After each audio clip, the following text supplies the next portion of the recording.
Ananjana चक्षुरुन्मिलितं येन तस्मै श्रीगुरुवे नमः। श्रीचैतन्यमनोभीष्टं स्थापितं येन भूतले स्वयं रूप कदा मह्यं ददाति स्वपदान्तिकम्। वन्देऽहं श्रीगुरो श्रीयुतपदकमलम् श्रीगुरुं वैष्णवांश्च श्रीरूपं साग्रजातं सहगण रघुनाथान्वितं तं सजीवं साद्वैतं सावधूतं परिजनसहितं कृष्णचैतन्यदेवं श्रीराधा कृष्णपदान् सहगण ललिता श्रीविशाखान्वितांश्च नम ॐ विष्णुपादाय कृष्णप्रेष्ठाय भूतले श्रीमते भक्तिवेदान्त स्वामिन्निति नामिने। नमस्ते सारस्वते देवे गौरवाणी प्रचारिणे निर्विशेष शून्यवादी पाश्चात्य देशतारिणे। हे कृष्णा करुणा सिंधु दीनबंधु जगतपते गोपेश गोपिका कांत राधा कांत नमस्तुते। तप्त कांचन गौरांगी राधे वृंदावनेश्वरी वृषभानुसुते देवी प्रणमामि हरिप्रिये। वाञ्छाकल्पतरुभ्यस्य कृपा सिन्धुभ्य एव च पतितानां पावनेभ्यो वैष्णवेभ्यो नमो नमः। जय श्री कृष्ण चैतन्य प्रभु नित्यानंद श्री अद्वैत गदाधर श्रीवासादि गौर भक्त वृंदा। हरे Krishna Krishna Krishna Hare Hare Hare Ram Ram Ram Hare Hare.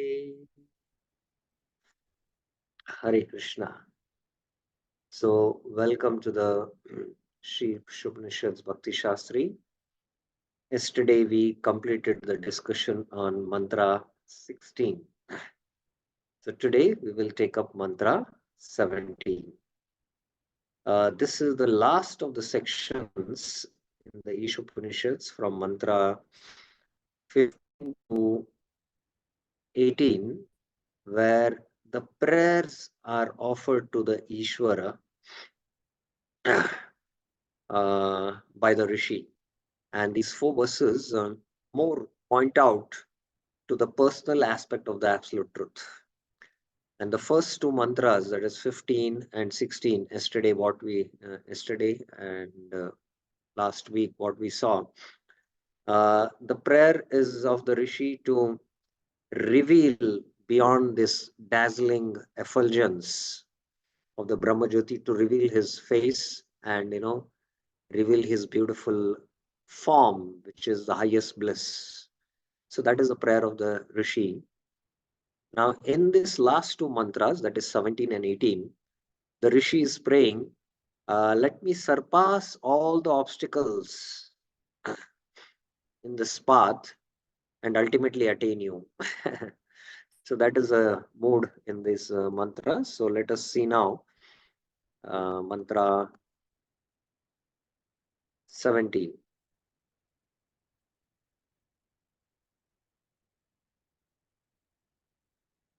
Sorry. Now, I'll recite this mantra, and one has to tell, where do you usually recite this mantra? When do you recite this mantra? Have you come across it? At what occasion? On what occasion do you recite this mantra? The devotees have to tell me. Vayuranilam amritam अतेदं भस्मान्तं शरीरम् ॐ कृतोस्मर कृतं स्मर कृतोस्मर कृतं स्मर. So anyone knows in reciting this mantra on some occasion or some event? Anyone knows about this? This mantra 17 is a very important mantra. How many of you have come across this mantra being recited on some occasion or some event? At the time of death, not at the time of death, when death happens and the body is taken to the graveyard, not to the graveyard actually, when the body is burnt. Shamshan, in the Shamshan, when the body is just about to be set on fire, this is the mantra which is chanted.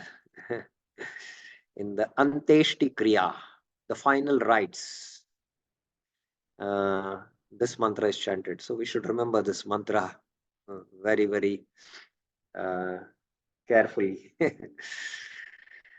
Let this temporary body be burnt to ashes. Atha idham, atha idam becomes athedam, bhasmantam shariram. And let the air of life be merged in the totality of air. Vayur anilam amritam. Now, O my Lord, Om. The Lord is addressed as Om. O my Lord. Please remember, Kruto Smara. Krita means actually it is, Prabhupada translates as sacrifices. So let us see here. Om Krita Smara. Krita is, Aham Kartu, Aham Yagya. Karta is, Kruto is Yagyas, Oh, enjoy sacrifice. Please remember. And Kritam Smara. All that has been done by me, please remember. Sorry. Please remember all my sacrifices, Kritam Smara, because you are the ultimate beneficiary. Krito is the Yagya. Yagyashishtasano no. Uh, Yagya Yagyartham karmanonyatra lokoyam karma mandana. Yagyo vai Vishnu, there Prabhupada mentions. Please remember, Smara, all that I have for you. Kritam Smara. Okay.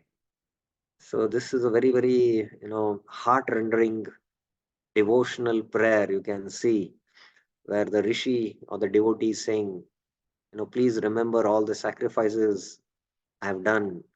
And I have done these sacrifices for you because you are the ultimate beneficiary of all yagyas, sacrifices. Please remember whatever I have done for you. So that is how you can see this is a very, very devotional prayer.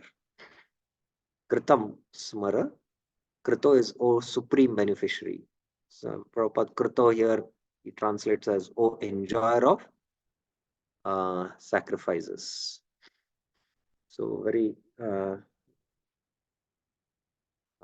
this is a very moving prayer, you can say. Okay, in this mantra, the living entity prays to enter the spiritual kingdom of God after relinquishing his material body and material air. The devotee prays to the Lord to remember his activities and the sacrifices he has performed before his material body is turned into ashes.